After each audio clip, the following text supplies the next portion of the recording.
नमस्कार विद्यार्थी पालक मित्रांनो, आपल्या सर्वांचं स्वागत आहे विजन करिअर काउन्सिलिंगमध्ये। मी योगेश गुट्टे, आपला एज्युकेशन आणि करिअर मेंटॉर।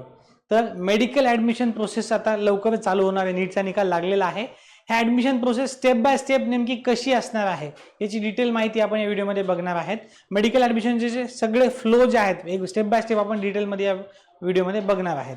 तर सगळ्यात पहिल्यांदा चला चालू करूया। ॲडमिशन प्रोसेसचा फ्लो कसा असतो बघा। सगळ्यात पहिल्यांदा जे आहे ते म्हणजे आपला नीटचा निकाल आता लागलेला आहे। तो नीटचा निकाल लागल्यानंतर काय काय काय होतं हे सगळं आपण डिटेलमध्ये जाणून घ्यायचं, जेणेकरून ॲडमिशन प्रोसेसमध्ये आपली काही चूक होणार नाहीये। या सगळ्या स्टेप्स आपल्याला माहिती असतील। सगळ्यात पहिल्यांदा नीटचा निकाल लागतो जो आता लागलेला आहे। त्याचा पुढचा टप्पा आपला असणार आहे तो म्हणजे PWD verification. Person with disability जे काही विद्यार्थी आहेत त्यांचे काही सेंटर्स जाहीर केले जातात आणि त्यांचं व्हेरिफिकेशन चालू होतं।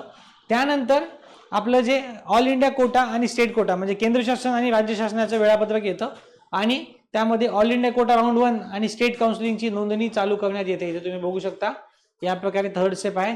त्यानंतर तुम्हाला जिथे नोंदणी करायची, ऑल इंडियाची नोंदणी आपल्याला ऑल इंडियाच्या वेबसाईटवरती आणि स्टेटची नोंदणी आपल्याला स्टेटच्या वेबसाईटवरती करायची आहे। त्यानंतर स्टेटमध्ये आपलं डॉक्युमेंटचं व्हेरिफिकेशन होतं आणि स्क्रुटिनी केली जाते।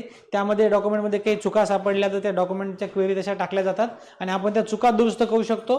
त्यानंतर प्रोव्हिजनल मेरिट लिस्ट लावण्यात येते आणि यावर्षी आपल्याला सध्या सांगण्यात आलेलं आहे, DMAR कडनं सांगण्यात आलेलं आहे की यावर्षी करेक्शन विंडो देण्यात येणार आहे।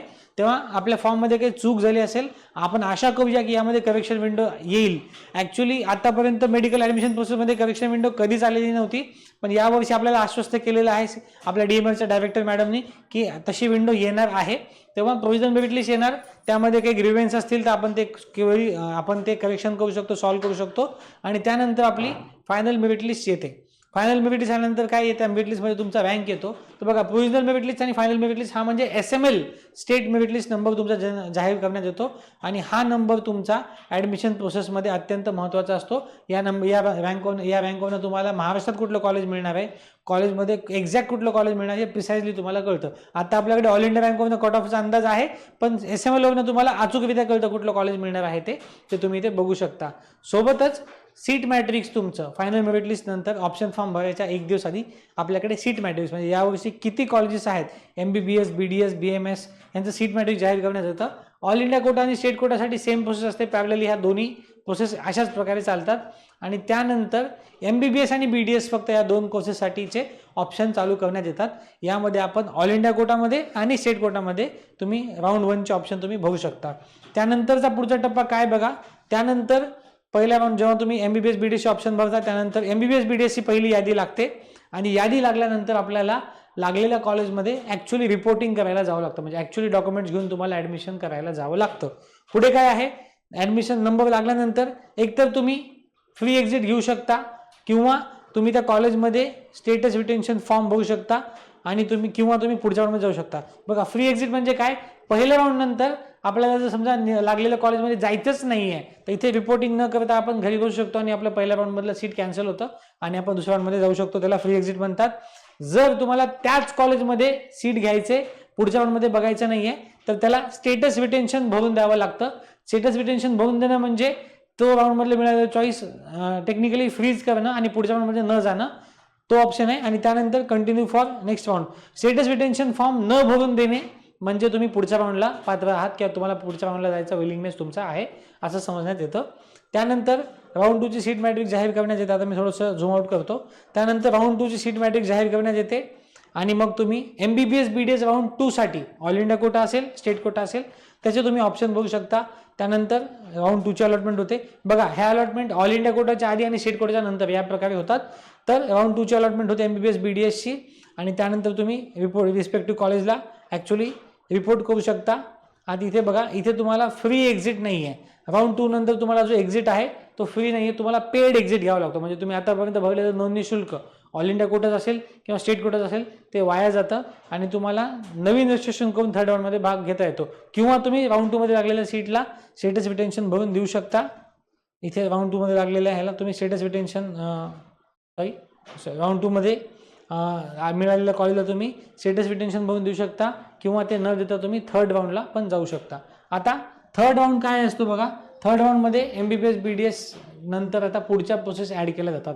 त्यामध्ये तुम्ही जर MBBS BDS साठी करायचं असेल तर तुम्हाला ऑल इंडिया कोटामध्ये नवीन रजिस्ट्रेशन थर्ड राऊंडचं करू शकता जर तुमचं आताचं रजिस्ट्रेशन रद्द झालं असेल तर. अदरवाईज तुमचं एक एक्झिस्टिंग रजिस्ट्रेशन कंटिन्यू करण्यात येतं आणि स्टेट काउन्सिलिंगचा तिसरा राऊंड चालू करण्यात येतो. बघा आता काय असतं, आता स्टेट राऊंड 3 मध्ये BAMS BHMS हे कोर्सेस देखील ॲड केले जातात आणि तुम्ही त्यांचे बाकी BMS BHMS फिजिओथेरपी आणि बाकी सगळ्या कोर्सेसचे सीट मॅट्रिक जाहीर करण्यात येतात आणि त्यांचा आता पहिला राऊंड चालू होतो. त्यानंतर काय MBBS BDS राऊंड 3 साठी ऑल इंडिया कोटा असेल, स्टेट कोटा असेल त्यासाठी आपण ऑप्शन देऊ शकतो आणि BMSच्या पहिल्या राऊंडसाठी आपण ऑप्शन देऊ शकतो. तर बघा थर्ड राऊंड जो आहे तो MBBS BDS साठी ऑप्शन देण्याचा शेवटचा राऊंड आहे. MBBS BDS मध्ये यानंतर आपल्याला ऑप्शन द्यायला चान्स मिळत नाही, पण BMS BHMS आणि बाकीचे जे अलाइड कोर्सेस आहेत त्या कोर्सेससाठी हा पहिला राऊंड आपल्या पुढे आहे जिथे तुम्ही नोंदणी करून ऑप्शन बघू शकता. त्यानंतर MBBSच्या राऊंड 3 ची सीट अलॉटमेंट होते आणि BMSच्या राऊंड 1 ची अलॉटमेंट होते. यानंतर तुम्हाला जिथे कुठे कॉलेज लागले तिथे तुम्ही जॉईन करू शकता. जर दोन्हीमध्ये कॉलेज लागलं असेल दोन्हीपैकी एका ठिकाणी तुम्ही जॉईन करू शकता. त्यामध्ये बघा आता तुम्हाला जॉईन करणं MBBS BDS साठी गरजेचं आहे किंवा तुम्ही एक्झिट करू शकता जर तुम्हाला रिपीट करायचं असेल तर. थर्ड राऊंड नंतर तुम्हाला पुढे काउन्सिलिंगमध्ये जाता येत नाही, तर तुम्हाला जॉईन करायचंय किंवा तुम्हाला एक्झिट करायचंय. MBBS BDS साठी थर्ड राऊंडच्या पुढे आपल्याला ॲडमिशन अपग्रेड करता येत नाही. ओके, जर तुम्हाला लागला असेल तर तुम्हाला तिथंच जायचंय, नसेल लागलं तर तुम्ही पुढच्या राऊंडमध्ये जाऊ शकता. बाकीच्या बघा MBBS BDS साठी पहिला राऊंड फ्री एक्झिट होता, हा BMSचा पहिला राऊंड आहे तेव्हा BMS कोर्सेससाठी हा फ्री एक्झिट आहे. त्यानंतर तुम्ही स्टेटस रिटेन्शन फॉर्म भरून फ्रीज करू शकता, तुमची चॉईस फिक्स करू शकता किंवा न भरता पुढच्या राऊंडला जाऊ शकता. एकतर तुम्ही पहिल्या राऊंडमधून फ्री एक्झिट BMSच्या घेऊ शकता, स्टेटस रिटेन्शन फॉर्म म्हणजे तिथेच ते कॉलेज फायनल करायचं आहे किंवा नेक्स्ट राऊंडला जायचं. स्टेटस रिटेन्शन न भरून देणं म्हणजे आपण नेक्स्ट राऊंडला जाऊ शकतो. आता मग काय होतं, त्यानंतर MBBS BDSच्या चौथ्या राऊंडची वॅकन्सी आणि BMSच्या BHMSच्या आणि बाकीच्या कोर्सेसच्या दुसऱ्या राऊंडची वॅकन्सी आपल्या पुढे येते. त्यानंतर आपण MBBS BDS राऊंड 4, आता इथे जरी मी लिहिलं असेल तर डिफॉल्ट आपले जे थर्ड राऊंडचे ऑप्शन्स आहेत ते तुम्हाला राऊंड 4 मध्ये आपोआप येतात आणि BMS BHMS साठी किंवा बाकीच्या अलाइड कोर्सेससाठी आपण नव्याने राऊंड 2 मध्ये ऑप्शन बघू शकतो. इथे option for MBBS BDS round 4 जरी दिला असेल तर ते थर्ड राऊंडचेच ऑप्शन तुमचे ॲज इट इज इथे कॅरी होतात. त्यानंतर राऊंड 4चा निकाल लागतो, BMSच्या राऊंड 2चा निकाल लागतो. आता MBBS BDS एक तर तुम्ही जॉईन करायचे, जर आतापर्यंत तुम्हाला लागलं नसेल आणि चौथ्या राऊंडमध्ये लागलं तर आता तुम्ही ते जॉईन करू शकतात किंवा जॉईन झालेल्या कॉलेजला तुम्हाला ॲडमिशन घ्यायचं नसेल तर तुम्ही प्रक्रियेमधून बाहेर पडतात आणि तुम्हाला रिपीट करावं लागतं.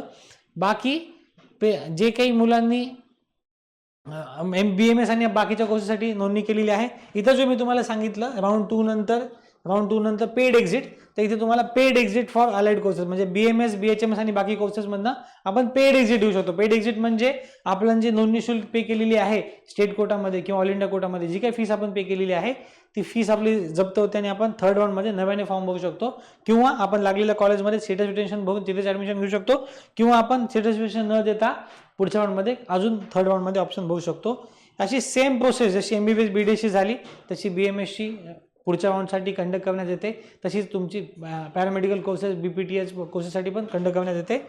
त्यानंतर सगळी प्रोसेस ज्या राऊंड असतात 3 किंवा 4 राऊंड असतात, कुठे कुठे 5 असतात, ते संपल्यानंतर सगळ्यात शेवटी इन्स्टिट्यूट लेवल प्रोसेस राऊंड आपल्याकडे होतात. त्यामध्ये तुम्हाला ऑनलाईन किंवा ईमेलद्वारे किंवा ऑफलाईन पद्धतीने तुम्ही रिकाम्या जागांसाठी अप्लाय करू शकता आणि त्यानंतर जे काही फायनल कॉलेज तुम्हाला मिळेल तिथे तुम्ही ॲडमिशन घ्यायला जाऊ शकता. इथे तुम्हाला प्रत्येक राऊंडमध्ये जेव्हा जेव्हा कॉलेज लागेल तिथे तुम्हाला लागलेल्या कॉलेजमध्ये रिपोर्टिंगला जाणं गरजेचं आहे.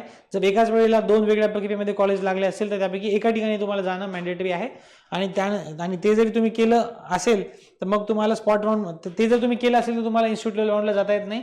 इन्स्टिट्यूट लेवल राऊंडला ज्यांना आतापर्यंत कुठलं सीट मिळालं नाही आहे अशाच विद्यार्थ्यांना जाता येतं. ते विद्यार्थी इन्स्टिट्यूट लेवल राऊंडमध्ये जाऊन शेवटी जेव्हा त्यांना एखादं कॉलेज मिळालं तिथे रिपोर्ट करू शकतात आणि या प्रकारे आपण आपली मेडिकलची प्रोसेस रद्द होते. ज्या विद्यार्थ्यांना MBBS असेल BDS असेल BMS असेल ॲडमिशन प्रोसेस करायची आहे त्यांना ॲडमिशनचा प्रोसेसचा फ्लो आपल्याला माहीत असणं पाहिजे. तो या प्रकारचा फ्लो असणार आहे. सगळ्यांनी हा फ्लो पाहून ठेवायचा आहे. वेळोवेळी ह्या प्रोसेसचे वेगवेगळे नियम असतात, ते दरवर्षी जाहीर करण्यात येतात. जसे ते जाहीर करण्यात येतात तसे आम्ही तुम्हाला ते वेगवेगळ्या माध्यमातून तुमच्यापर्यंत पोहोचवतो.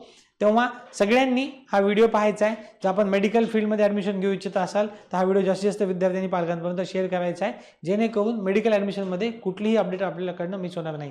ही झाली MBBS प्रक्रिया किंवा मेडिकल ॲडमिशन प्रोसेसबद्दलची प्रोसेस कशी असणे याबद्दल संपूर्ण माहिती. मेडिकल ॲडमिशनच्या अशाच माहितीपूर्ण अपडेटसाठी वेळोवेळी पाहत राहा विजन करिअर काउन्सिलिंग. थँक्यू.